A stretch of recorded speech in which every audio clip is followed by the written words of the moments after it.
Let's start. Welcome everyone to LA Hug. My name is Deborah Isaac. I'm your co-host tonight, co-organizer of LA Hug. I'm a teacher at Drexel University and also the founder of Houdini School. I co-organize with Justin Dykhouse, who's also here tonight. Hello. Hi. He's a Houdini generalist at Magnopus. We also work with Ben Mears at Side Effects. Not sure if Ben is here yet, but he's the games community manager at Side Effects. So we are always looking for artists to share their work. So if anybody is interested, please message me. Hopefully you're on Discord. I'll put my handle in the chat. Love to hear from you, and it's great to share. Tonight I am super happy to present Kate. I'm going to mess up your last name. You got to say it. It's Xagoraris. Xagoraris. Kate Xagoraris. Thank you so much. She will be presenting Blending VFX and Scientific Visualization. She will be, she talks about how to incorporate scientific theories and ideas into your VFX pipelines. She's a VFX artist at Deluxe Entertainment in Toronto, Canada, and she has a passion for researching science. So super excited to have you, Kate. Take it away. Okay. Well, I'll just start off before I'll share my screen. But I'll just kind of start off and say, if at any point during this conversation, this presentation, the science seems a little bit too heavy or you don't understand something, feel free to just let me know to reiterate it. But we're kind of just saving questions for the end. So if you have any questions, just wait till the end. Let's get started. So, as previously stated, my name is Kate Xagoraris. I work as a visual effects artist at Deluxe Entertainment in Toronto. I've been using Houdini for just over 3 years, and I've been working in the industry for almost 2. Today, you might also know me from the VFX blog I've been upkeeping over the years, which is called More VFX Help, or kateXagoraris.com. I first started this blog back when I was in my last year of college, when I was studying 3D animation. It was an easy way for me to collect my VFX notes, which was more about clouds back then, and lay out who I was as an artist. However, I fully didn't start changing the focus of the site until I was into scientific applications of Houdini, until I was halfway through my first visual effects position at Soho VFX. And the focus kind of changed by pure coincidence, or rather from like a butterfly effect. I was sitting at my desk one day and I was getting really frustrated with the shots, and I looked up at this poster up on my desk, and it happened to be for the 2008 The Incredible Hulk. And in a weird moment of inspiration, I thought, can atomic physics be incorporated into Houdini? And I started looking into it, and it turns out it can. And that also started another deep dive into the topic, what can Houdini be used for outside of visual effects? And that turns out is a very long answer because there's a lot of things. So just to give you some examples, like there's some artists who are doing some really cool things right now. One of them being Paul Simon Richards, who is a London-based VFX artist. He is experimenting with loud color and the representation of other impossible colors in Houdini. Andrew Lowell is doing amazing things with music, and he's created his own music tool set, and it's on GitHub, and you can download it, and it's really, really cool. It's been used for medical renders. CMI VFX has even created a Houdini tutorial for AI systems, which is really, really cool. And there's thousands of other examples. But because we need this presentation to be like less than a month long, we're going to focus on how universal structures from scientific data can be translated into the software, such as methods NASA is using to mimic the largest cosmic structures of the universe, as well as how you can make your own creations and production following these ideas. And we'll also dive in at the end into why incorporating like scientific information into film and TV is really, really important. So jumping into it, scientific theory is an explanation for any aspect of the natural world. So these can be diagrams, test experiments, observations, pretty much anything. So there's a lot of interesting avenues to explore with the software. And we're going to try and narrow down the playing field to just space-related sciences today.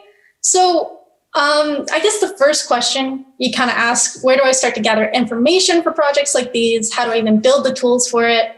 Or as one friend put it to me, why would I even use this information?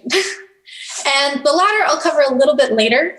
But once you settle on an idea of what you want to do, it's very, very easy to progress. So one thing that really helps is that you should possibly reference when building projects like these as other resources such as CERN, which is the European Council for Nuclear Research, NASA, Quantum Magazine, and other valid science websites. However, there are a few that can really help your project builds go faster. And one of them is astronoman.com. And I wanted to talk briefly about the site because it's possibly the best resource for Houdini and scientific visualization out there. It's run by a Jill P. Naiman, who is a teaching assistant professor at the University of Illinois. She's elegantly collected and categorized her methods for digitizing science papers that predate the 1950s, as well as focusing on astrophysics and education. But my favorite part about her site is her team's collection of visualization applications. And these researchers have developed their own toolkit to bring in scientific data into the software. And two tools they have developed are Astroblend and Whitini, I think I'm pronouncing that right, both of which are free. And Astroblend is really cool because it's geared more towards Blender than Houdini, but it still allows for scientists and artists to bring in scientific models into the software. And Whitini is a series of data readers and Python scripts to import information into Houdini with, and it also patches any rendering issues you might develop on the way. Their paper based on these tools is called Houdini for Astrophysical Visualization, and it was published in 2017. It is free to read, and it beautifully encapsulates how the software can be used for computational and observational astrophysics. So unfortunately, I don't have time to demo these tools, but I'll leave a link here in the presentation so you can check out their site on your own time, as well as to reference in the upload of the webinar. So go check out her work. It's really, really cool. And I also have links to the site and its other resources on my own VFX site, more VFX help. So what we're kind of going to explore today is something called the Cosmic Web. So what I'm going to show you today is a file that I created back in 2020. This project was called the Cosmic Web. It was originally designed for a tutorial, but I decided to revisit it for this presentation as it's possibly the perfect example of proceduralism in scientific structures. And I also thought it would be a great example between a soft-based workflow and one that's more vex or growth-based. Plus, I think it's a good idea to show where things can go wrong and how they can be improved. In the example, I will also show you how I originally built the structure, as well as a new and improved version, which haven't shown before, that I think is a little bit more accurate. So for all you Houdini scientists out there, here's kind of my backstory on the Cosmic Web. The Cosmic Web is an interstellar structure that holds most of visible matter together in the universe. The Cosmic Web is primarily composed of dark matter, and the web itself is formed from fluctuating energy levels from the Big Bang. It is also one of the largest cosmic structures in the universe, and is one of the few structures in the universe that has no distinct limits or endpoints. And a lot of the items in the structure, such as galaxies, overlap, so it's very hard to understand where the structure begins and ends. So as the universe expanded and cooled, it created discrepancies in the density of the universe, which became a scattered web of matter. And something important to note is that all matter attracts other bits of matter through gravity. And this is important when it comes to the Cosmic Web because it kind of explains how dark matter first clumped together. But at the start of the universe, all matter was plasma, which is basically hot condensed forms of matter, and it clumped together to form pressure that started to counteract gravity. So this kind of created ripples through space-time that were called baryon acoustic oscillations. And these ripples are also made of both regular matter and dark matter. And the cold dark matter we know today is only affected by gravity. And it will always stay that at the center of these ripples. And that's why when you observe a galaxy on a NASA photo or nebulas, they're always round and they have gaps in between their rings. And it's not because there's no matter there. Matter's there, but we can't actually see it. This ripple effect also accounts for how galaxies are clustered about the universe. These clusters are, again, rings of dark matter, and the spaces between them are visible matter. And fun fact, all matter ripples create an average distance between galaxies, and this distance is 500 million light years. And you can kind of think of these ripples as a global fractal pattern. So as it's primarily made of dark matter, we can't actually see it at all, as we've talked about. But based on how it holds matter in place, NASA as well as other astrophysicists have been able to simulate it.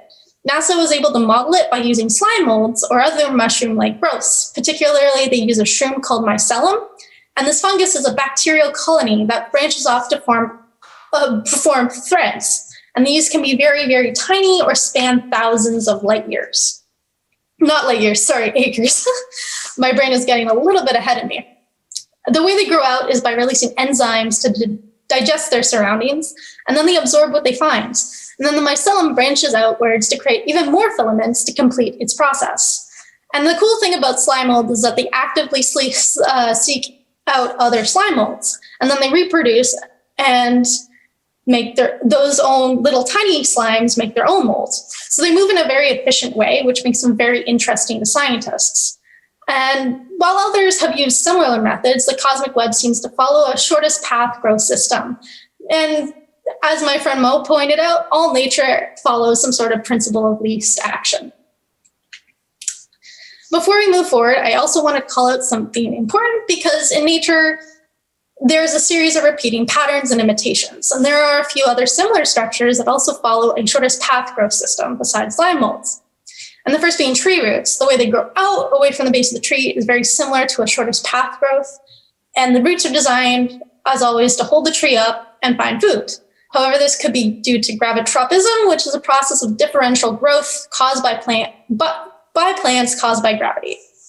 The second being neural synapses in brain tissue. The way our brains and animals work is by recalling information through interconnected pathways called synapses. In order for memories to be recalled fast, neurons need to find the fastest path that can bring that thought process to you. And by looking at scans of smaller brains, such as mice, we can see that these pathways indeed resemble a chaotic web. So you can kind of use these similar methods to create these structures as well. And I think I should also mention, like, before we go forward, that the shortest path problem in mathematics has 3 distinct outcomes: undirected, directed, and mixed. So depending on what method the growth in nature is using, it will look a little bit different from its counterparts. So in this process of kind of exploring how to build the cosmic web and integrate data, scientific information, I kind of came up with a 7-stage workflow to create creations such as these. And I thought I'd share it with you, just so you can see how my thought processes work when it came to creating the cosmic web. And so it was very easy for me to research the reference, because whereas in some situations it's not. And as soon as also I knew what I wanted to build right away, so it was pretty easy. But unfortunately, for a lot of scientific endeavors, theory can equal proposals. So in some cases, some theories, especially in like quantum field theory, there might be not any reference whatsoever to use, just equations. So you might run into issues like that. And then you want to think about how you're building the model.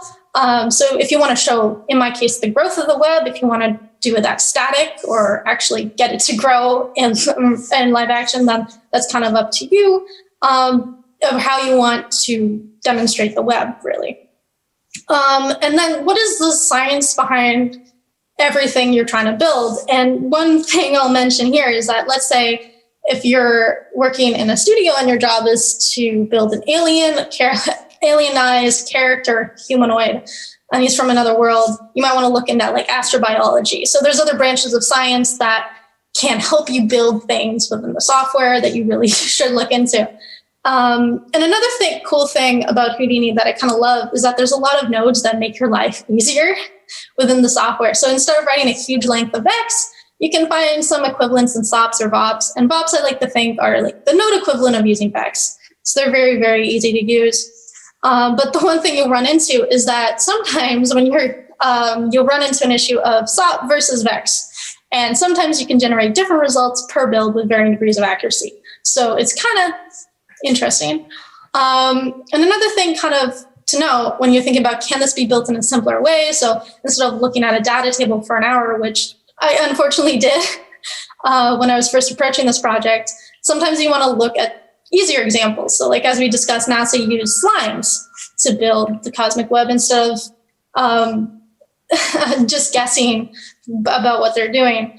And a lot of universal structures rely on smaller repeating patterns for smaller shapes. So everything in nature is actually built off a repeating pattern of golden ratios or smaller forms of tessellations. So that's another thing we're also going to kind of explore today.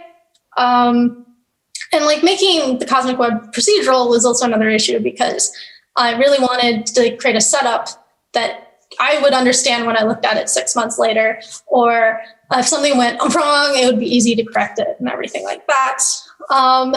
And which kind of brings me to point number 5 a little bit, because if you're doing this project and you're developing like scientific structures by yourself in Houdini, then you're going to be, yeah, I can do this. But if you're doing this in a studio, it might be a yes or no answer when you're trying to incorporate science or making something physically accurate.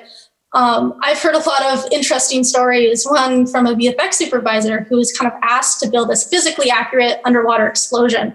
And he did it, he submitted it, review, and the only note that came back was, it's too boring, start again. So sometimes in the studio, making something physically accurate is kind of impossible. But at the end of the day, you have to make whatever you've built visually appealing. So once you've built your web or your other scientific structure, you also have to make sure you have enough motion or movement. And if you need to add anything to your structure, try to do that without destroying the accuracy of it. So random popsins really help with this, and also maximizing your ability with shaders or textures also really help. And also being really patient is the key to anything when you're bringing in science into Houdini. So the next thing you might have guessed is that there's already simulations of the cosmic web out there. There are quite a few NASA and ESA models drifting around, but there's also an entire site dedicated to one particular visualization project. And if you'd like to see this non-Houdini example of the cosmic web, feel free to check out this site here. They have 3 beautiful examples of the cosmic web, which operate on 3 different methods: a fixed length model, a varying length model, and a nearest point model, which again follow and mimic the shortest path problem, as well as the papers they published regarding it. And Kemal Breck was a visualization artist behind it, and he spent most of his life visualizing the unknown. The research that was completed for this project was also done by 7 other artists from Cornell University. So now that we kind of have all this information, here is my demo of the cosmic web. And I'm just going to quickly turn off screen sharing and switch over to Houdini.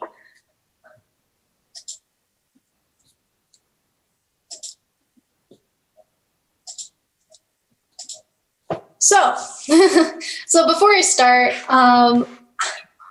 I didn't have a lot of time to plan with this demo. So for sanity's sake, all these models are proceduralized fixed point models, meaning all points or stars are connected by an indirect link, and all these points are fixed in place. So I didn't really have time to create all 3 models of the web. So a cool thing to note about most models of the cosmic web is that the denser areas that you see in a lot of photos that I showed in PowerPoint kind of represent clumps of visible matter, whereas the distribution of dark matter is less dense and less opaque. So there'll be something translated into these models. So the first one I'll dive into is pretty big, and you can kind of already see the web and the less opaque areas and the more clustered areas or densities of the VBDs. I've created a little bounding box so it can keep my little simulation in there, and that's kind of more aesthetically pleasing to me. But down here, I've also created some little stars so you can see, I call it stars, but it's more or less clusters of visible matter, I guess, in the web, just so I can visualize it better. And over here, I've also created some extra VBD densities. So I can come in and I can say, okay, I want this section of the web, and it's very hard to see them, but especially in certain areas, I wanted it to be more visually in someone's face than the less kind of opaque areas. And then I converted everything to VBDs. And the cool thing about the cosmic web, it actually has inner and interlocking filaments that follow kind of, as we discussed, a nearest path model or lines in between points. So when I was first building this, I was like, I'm going to drop down a lot of fine shortest path stops to kind of get the job done and keep it simple, because I didn't know who was viewing this kind of tutorial. But as you can see, this leads to a lot of point groups being created. So whereas maybe creating a few attribute wrangles to point groups together would have been a lot easier. And then my emitter is just kind of just a box, smooth and a mountain. So another thing to note about the Cosmic Web is that we've just discussed that it has no distinct limits or endpoints, and keeping it in kind of an enclosed space or a box doesn't lead to very good results, because keeping something contained that's not normally contained can create some indistinct or really weird things. And I mean, it's easy for static models because you're just creating find shortest paths and telling it to connect the points. But when you're doing something with gross sims, it's a little bit weirder. So jumping over to the second model, I like this one better because it looks and it grows more like a slime mold.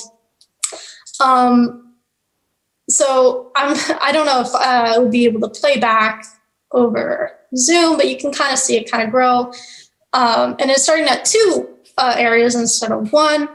And it was kind of important for me to create a static model and an unstatic model because that was just my learning process. I think it's easier to model something than simulate something.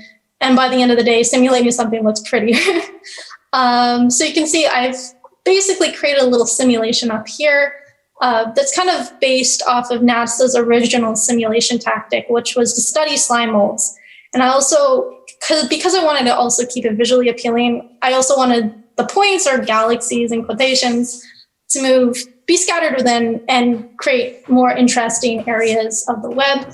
But before I get ahead of myself, diving inside, all this is doing is creating a start direction from a start group, basically telling Houdini, hey, grow from these start points, grow in this direction, branch out, remove the start group, and then repeat. And that's pretty much it. And solvers are great for that. Then down here for the stars, this is a little bit heavy, but you can kind of see, if I skim through my timeline, where they're starting out is a lot more clustered. And as the web eventually branches out, matter kind of grows with it. And to me, this is a lot more interesting than a little static web.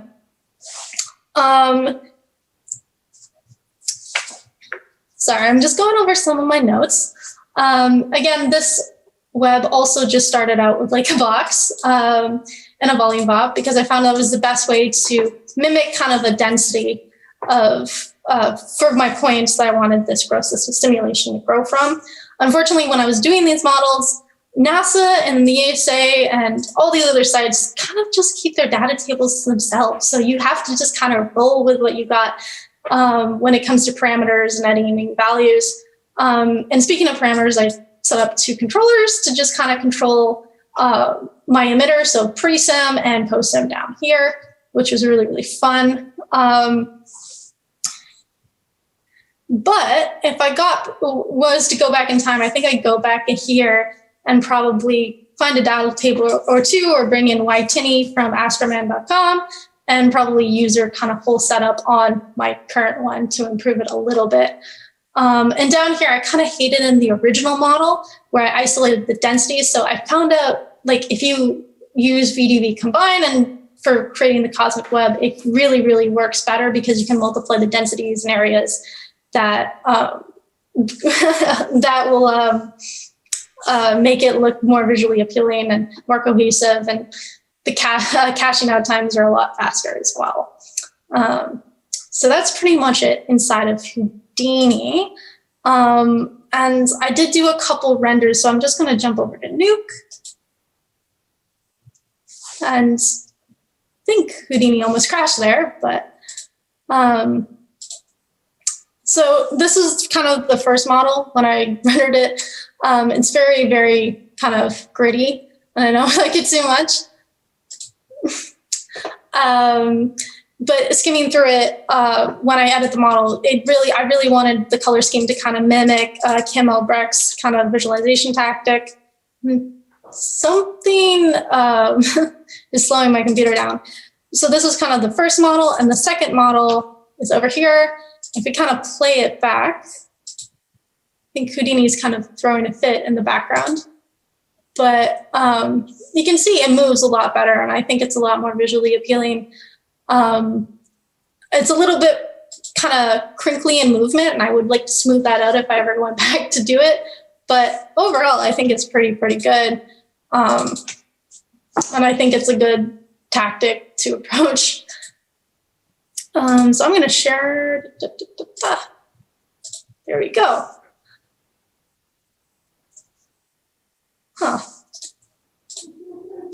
So I guess the next thing you might ask is like, where would I use this and why would I use this? And that's a really good question. Your first thought might be for Iron Man's holographic displays and Avengers Age of Ultron, or an Ant-Man for like the tiny little quantum dimension. And both these answers are correct. You could absolutely have some symbols like this running in the background of a shot. And for superhero movies, you could definitely make the film more grounded in reality. And I'm sure it's at least popped into everyone's head at a certain point, or maybe just me. Why and how does like Bruce Banner know so much about quantum physics when he's an atomic physicist? And even if that's just only occurred to me, I like to believe I believe Bruce a lot more if he was describing and holding an understandable model of physical theory in a Hulk movie. But, you know, maybe that's just me. You could also use simulations and models like these for experimental surrealism films, whether it's for background art or a long pan through the universe, or which brings me to my next point, improve other industries through film. And I like to think, as the visualization experts we are, we have a responsibility to use our skills for good. And I like to think that part of that is improving the world around us. And I'm not demanding that all of us get up and leave our awesome jobs in the film or games industry to go visualize other things, but rather I'd love to see film and TV be used as a larger platform to develop science faster. And a perfect example of this is the film Interstellar. And if you haven't seen this film, all you need to know about it is it's directed by Christopher Nolan and is about a group of astronauts who end up traveling through a wormhole while searching for a new home planet. This film also came out in 2014. In the film, there's a huge simulation of a black hole, and this black hole is very special because it's very technically the first image of one ever recorded, and it predates the first image of one that was taken in April 2019 with the Event Horizon telescope. So how did they do it? Basically, well, Christopher Nolan's team and some crafty people at D&G were able to whip up something rather wild. So while in production, they hired a theoretical astrophysicist named Kip Thorne, who is a Nobel laureate, as a scientific advisor and producer to oversee the visual effects, of which he then pushed the VFX team to follow his exact scientific procedure to create an exact representation of a black hole through gravitational lensing. Kip Thorne would then go on to publish 2 papers about the representation of this black hole, and these would influence the work that the Harvard-Smithsonian Center for Astrophysics was able to achieve in 2019. So from 2014 to now, everyone on that film was able to advance our community knowledge as a whole, which I would say is incredibly beneficial. And I would also like to note that you can find several articles about Interstellar that Kip Thorne had to fight for the end result of the black hole, as the director thought a scientific model would not be visibly comprehensible to a general audience. So it's always a good idea to fight for an equal playing field between science visualization in film and beauty shots. And if this had happened in Interstellar, our knowledge probably would have been cut short just a little bit. And the one cool thing about the interstellar black hole is that you can replicate it in Houdini. And a great example of someone who has succeeded is Matt Ebb, who is a effects technical director at ILM, and he's based his on Kip Thorne's publicly available papers. And I would also like to mention that since Interstellar, there have been other films that have had scientific advisors on them, the next one being Marvel's Ant-Man films. Spydron McGallis was the advisor, and he works at the California Institute of Technology as a quantum physicist. He helped design the quantum realm and visualization of Ant-Man's powers. Now, I would argue that this film is less successful than Interstellar because I feel like there's a better way to represent the particles in those films. They are very interesting. They're very cool structures in the quantum dimension, but visually they look a little bit different from geometry made from particles. There are actually geometric shapes that particles form on an atomic level. And in theoretical physics, there's something called an amplihedron. An amplihedron is a structure that enables simplified calculations of particle interactions in physics. Basically, they are 3D representation of Feynman diagrams. Feynman diagrams are a 2D representation of the interaction of particles as they are being scattered across the surface. So in better terms, they best represent the amplitude of particles as they are traveling through space.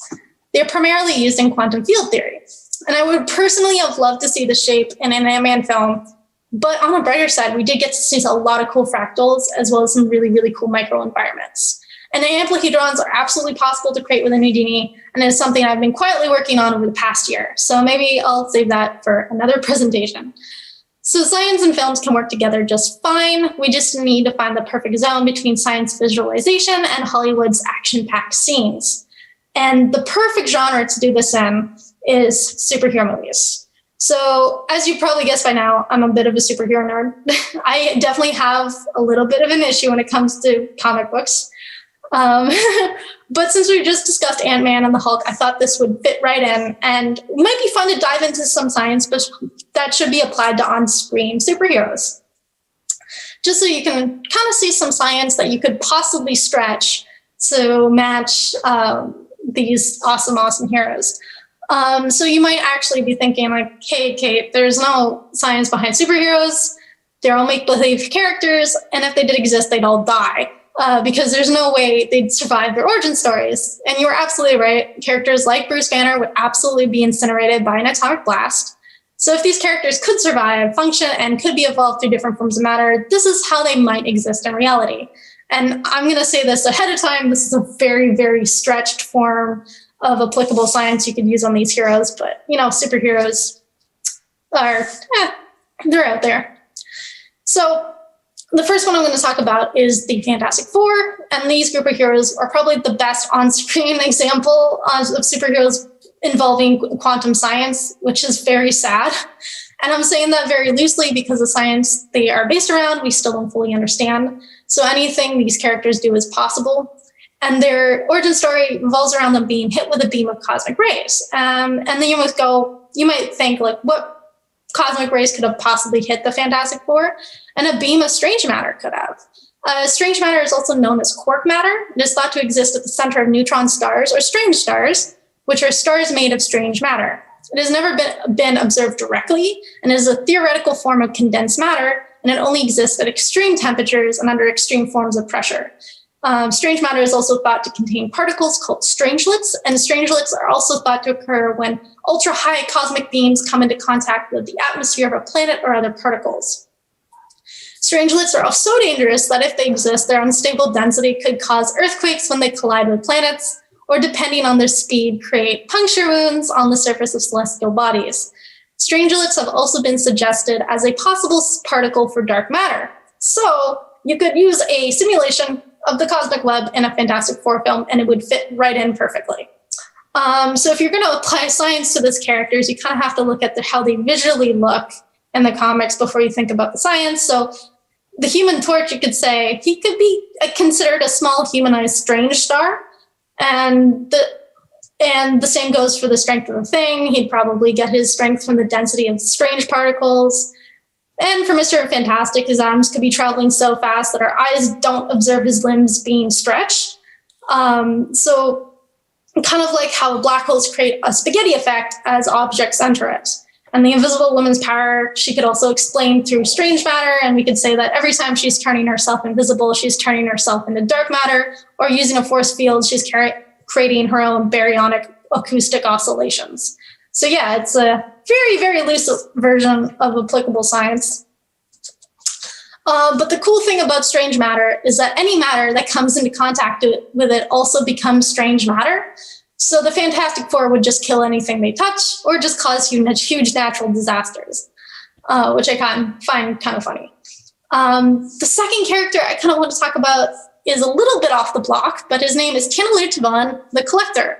And yes, this character might seem a little bit odd, and you might have seen him in Guardians of the Galaxy as some sort of exospace alien weirdo, but in the comics, he's an immortal, shape-shifting, telekinetic, and telepathic alien. And in the MCU, he says he's been around for 14 billion years, according to their wikis. And this might seem like a bit of a stretch, as you might have not think that any creatures in our world or our natural world are either immortal or can shapeshift, let alone be telepathic or telekinetic. Well, there's one species in our world that can do two of those things, and that is a jellyfish. There's a jellyfish called Turnopus dornili, or the immortal jellyfish, and this creature can assess its environment to determine how much food is in the area, water temperature, and other factors. Then based on its assessment, it will either shrink or grow into its previous or next stage of development. So if it can't survive as an adult, it will just turn back into a baby jellyfish. And this process goes on indefinitely, which makes this jellyfish effectively immortal. So it is quite possible to apply this biology onto this character and make it, as it is possibly the only reference you could use. Plus, we've previously kind of discussed that biology and astrobiology kind of work hand in hand.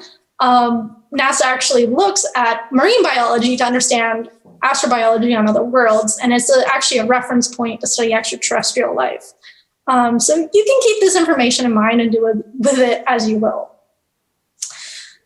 So when I first started looking into all aspects of the science world and checking out all the possibilities that our industry could have on them, I came to the conclusion that our industry also needed another open source site for all outside possibilities of the software, as well as a place to kind of show where we can go from A to B in a science to visual effects pipeline.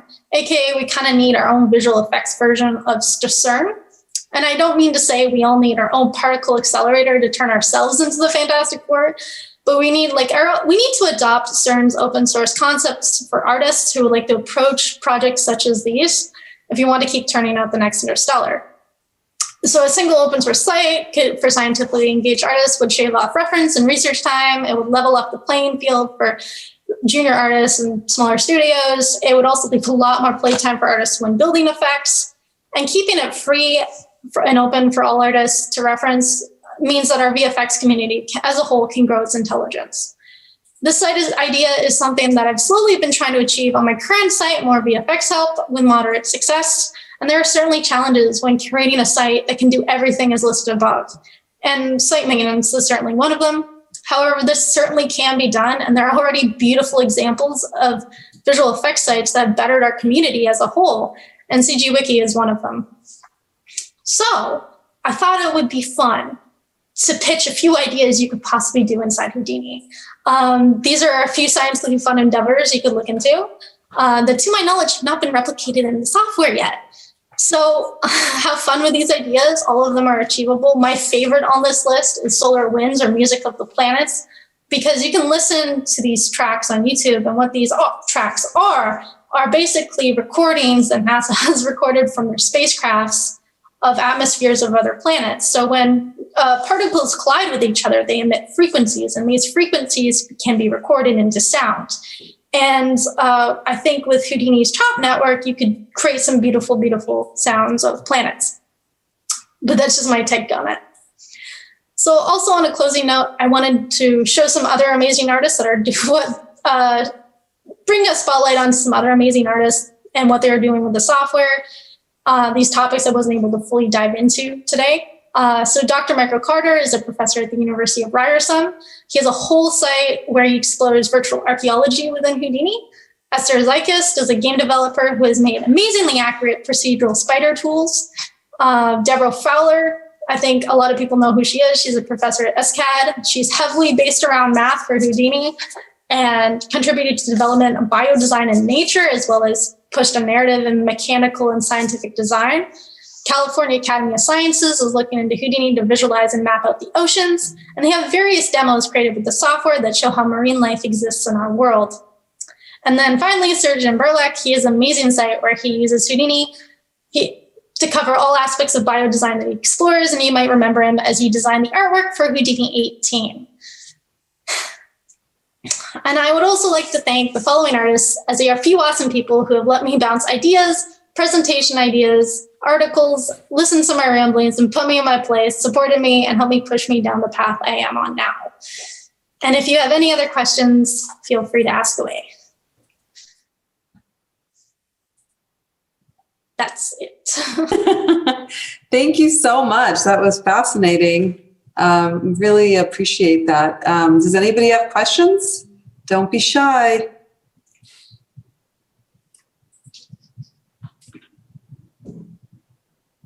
Yeah. Can I ask, what did you do exactly with this representation of the cosmic web? Did you do a shot for a movie, or was it a personal project? No, this is just a personal project. Okay. What I've kind of been doing is I've created a list of things that I would really like to create in the software. And one of them was kind of the cosmic web and also to mimic other larger structures in the universe. And so it was just kind of like a personal project. I think I also posted on my YouTube channel so I can kind of walk people through a more detailed explanation of what I did. Can I follow up with another question? Sure. Yeah. What's the ratio you would say of science versus artistic representation you use to? What's the science versus artistic balance that you use to achieve this? So personally, I think of, I don't know, I would say the first time I attempted it, I didn't really think about how visually appealing I wanted to make it. I just I have to get it done. I have to do it. So it was more technical of thinking about how to approach the problem. And then when I was revisiting it a second time around, I'm like, this is ugly. I need to build it. I need to fix it. So I would say, yeah, it was a 50-50 type of split. But if I was doing this in a studio, I'd probably go more of a visual route. Because that's what you do to get shots done. Yeah, but I can't even imagine how you would go about using actual real science to model such a complex thing. I mean, it seems like points and volumes can get you there as far as I can understand. So, well, I mean, it's again looking at how you're approaching structures. So, especially when you're dealing with things that are so big that you don't understand, you have to kind of look at, okay, if certain things are missing and there's certain things that we still don't understand, how can we create representations of it? And so it's just, that's why I was like, you have to look at NASA, you have to look at CERN, because they're more willing to say, hey, well, we also don't know the answer to this, but this is how we approach the problem. And you can kind of start from that area. It's an interesting discussion on how much of the science do you need to know to just make it look like what the director wants it to look like. But the part of that, what's so fascinating is understanding the science and trying to, so you could approach it in two ways. How was this thing really built in nature versus just trying to make it look like how it's supposed to look. Yeah. So, I mean, I think that any artist can approach any scientific build with any type of skill, because I don't believe that people should limit themselves just because they don't understand something. Yeah. If you don't understand something, Google it. We live in the information era. So I think that any artist, I wouldn't say juniors could do this, but I would say definitely an artist who, is comfortable with Houdini could approach projects like these. I think it's more interesting, to approach it from that perspective, and you can learn. And I think it's a lot more interesting.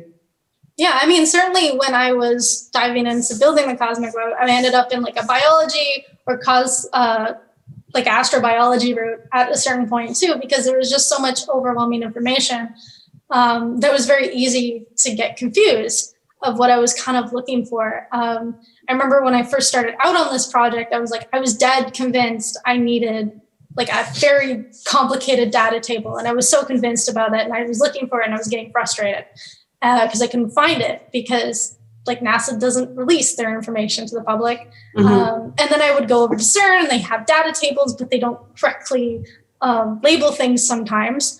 And they do a lot. They don't really study the cosmic web too much. They have, they study more of particles. So, they look for baryons and they look at electrons and everything, any subparticle or antimatter and things like that. So it's very hard to, find what you're looking for.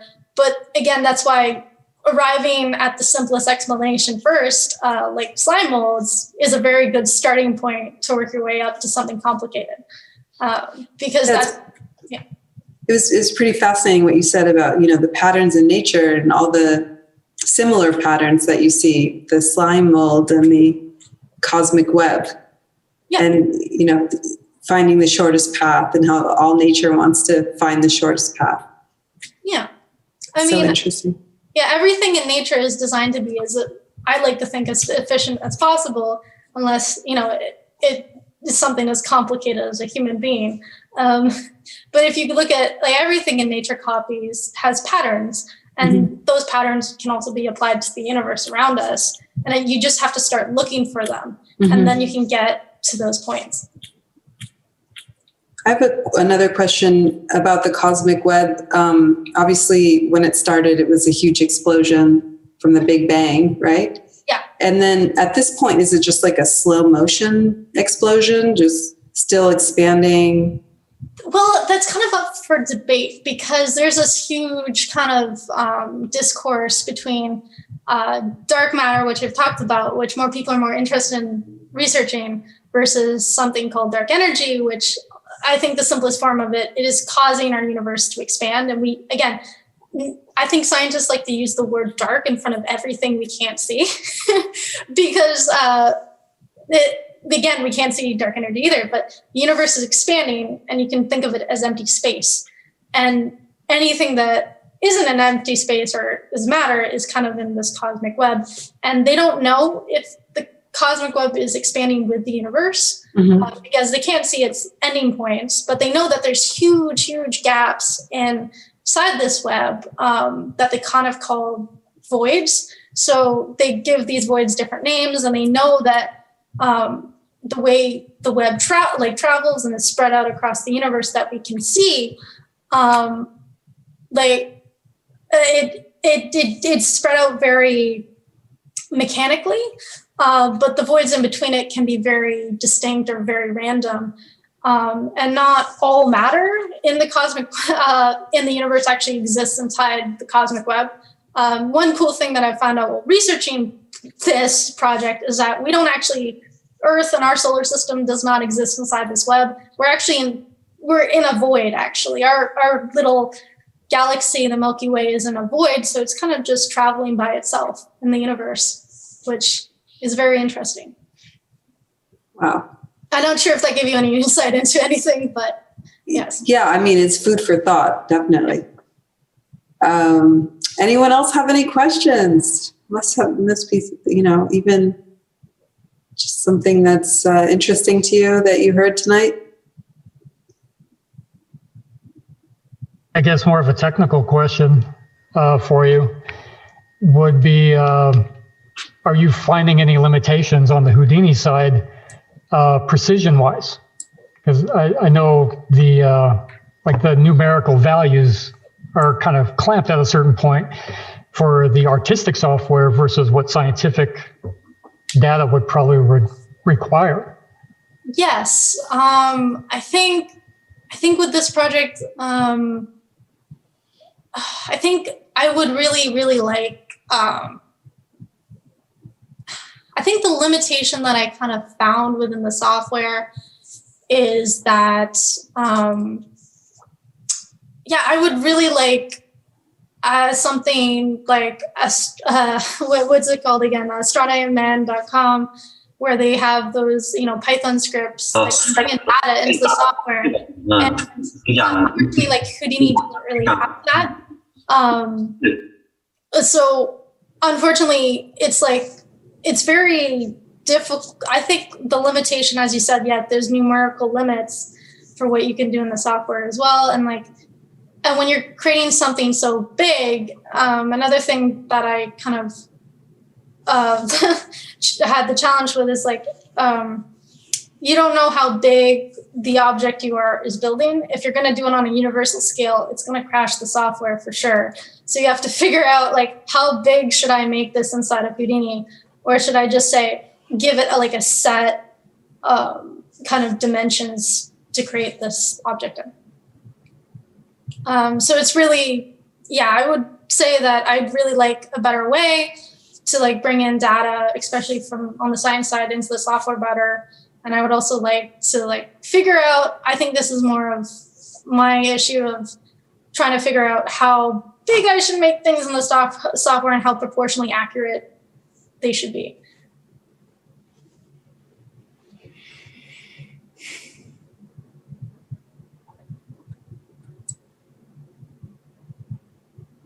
I do feel like it would be like physically impossible to actually model the universe accurately because it's so vast, and the way the galaxies and everything interacts together takes so much time and so much space that I think that in the end, it might be just my small brain thinking this, but it feels like it's impossible to actually recreate an accurate model as far as I can understand. I think it's absolutely possible. I think that, I mean, it's a certainly impossible task when you first start, and then you start looking for avenues to explore. And that's one thing that I kind of like about Houdini is that anything is possible within the software. You just have to tell yourself it's not impossible. It's like there's avenues of Houdini, like you can, avenues of Houdini that I haven't gotten the chance to explore yet, but I think would like be easier routes to create objects like these. Like I did this on a grow system, but I would personally love to try, trying to integrate like chops into this. I have an idea of how to like incorporate like baryonic acoustic oscillations into the cosmic web, but I have a feeling I need to explore chops more to do that. So it's just finding the right tools in order to bring in more ideas into your models. That sounds really interesting. Chops is much faster for that stuff. Oh yeah. Yeah. But yeah, as Julian was saying, simulating the whole universe is practically impossible, like physically accurate universe. Oh yeah. You need a bigger universe to simulate that smaller universe. That's true. But all we're doing here is just visualizing. So a good enough visualization is good enough because that's all we're seeing in the end. Yeah. But I mean, I don't think it's impossible one day. We could absolutely. I don't know. No, it's like it's physical. I don't know. How would you even do that? I don't know. But you need the matter or like the whatever computer or computation you're using to actually simulate something. So maybe you could simulate a small section of the universe. Yeah, actually, and I know this, I don't know if this kind of, you just got me thinking about this because there's actually a really cool project happening in Europe called the Human Brain Project, where they are trying to replicate the human brain. And it's kind of on the same level of simulating the universe, where they've realized that we need X number of computers to do this, but they have actually run out of memory. And they're looking at other avenues of trying to say, do we have the technology to actually recreate a human brain? And I think the same issue goes for simulating the universe, like you said. I think at that point you start to need to find more efficient ways to, like, let's say, as OpenAI doing with GPT-3 and the language. You can't program a way to like if and else for each situation for everything.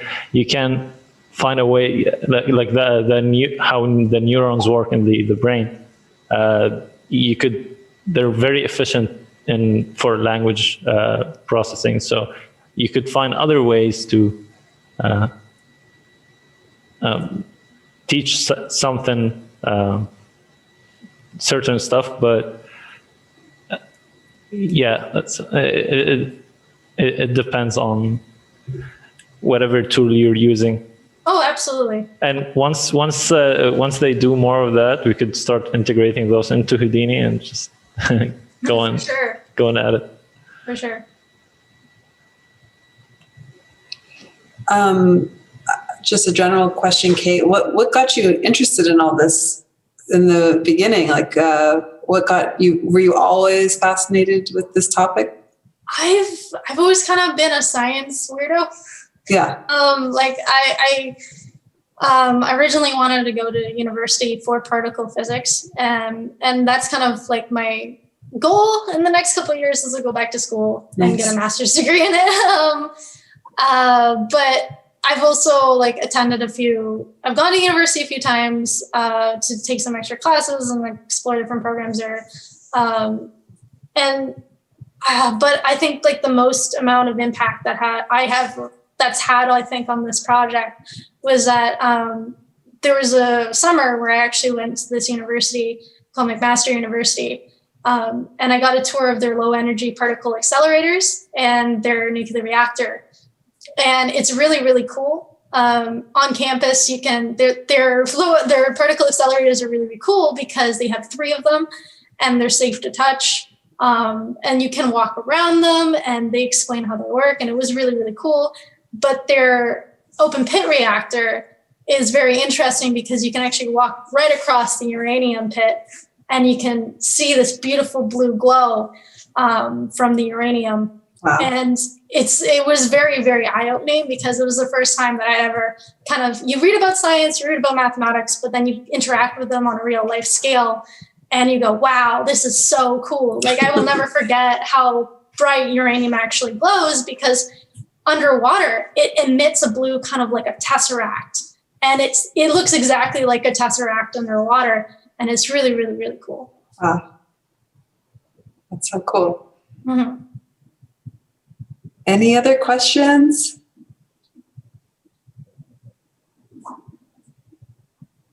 I think that might be it.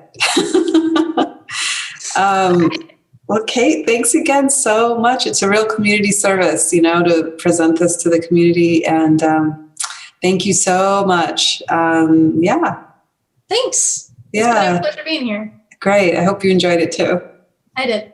Great. Thanks. Okay. Well, bye, everybody. Thanks for joining LA Hug. We'll see you next time. Yeah. Miss you guys. Hope to see you in person soon. Likewise, Deb. Yeah.